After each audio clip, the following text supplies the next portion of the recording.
This weekend, the new horror movie based on the book series Scary Stories to Tell in the Dark hit theaters, and today I'm here to tell you my take on it.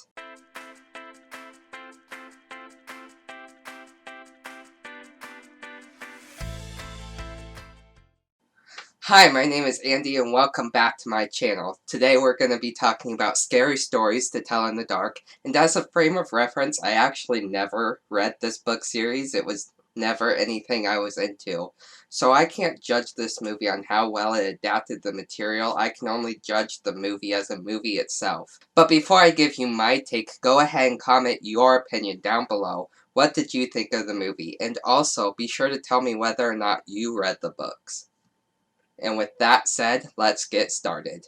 After a group of teenagers take a book from a haunted house, they begin to realize that the stories in it come to life. As always, we'll start off with the positives, and the first thing that comes to mind is that we do have a fun group of kids at the forefront. I did enjoy following these kids throughout the movie, and there are some pretty good performances within there. On top of that, there is definitely some imagery throughout that was definitely creepy, like the kind of thing you'd want from a movie like this. So both the kids that we get to follow in the story and some of the imagery throughout help you stay invested in the movie.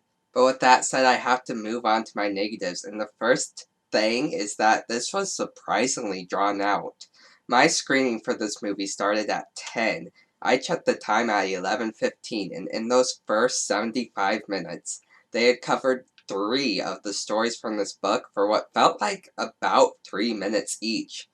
So 10, maybe 15 of the first 75 minutes were actually spent on these stories and the creepy and scary things within them. Other than that, there's just like a lot of exposition and a lot of the overarching storyline of finding out what happened to the owner of this book. On top of that, while there was some creepy imagery throughout the movie, there's really only a couple of jump scares here and there, and that's about it for the scary factor for me. Because of that, I kind of find a hard time trying to figure out who exactly I would actually recommend this to, because I think some of the imagery is a little too creepy for little kids, but I think the way that the story is drawn out and the fact that there's really only a couple jump scares can make it kind of boring for people my age. So it seems like there's really only a very small demographic in the teenager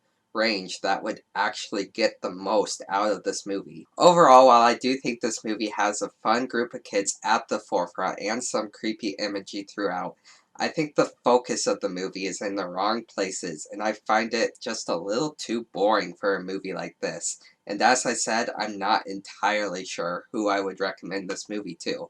I'm going to go with 33 because it certainly wasn't the worst thing that I've seen this year, but it definitely wasn't anywhere close to the most entertaining either. If you liked this review, be sure to like this video and also subscribe so you don't miss any of my other future content.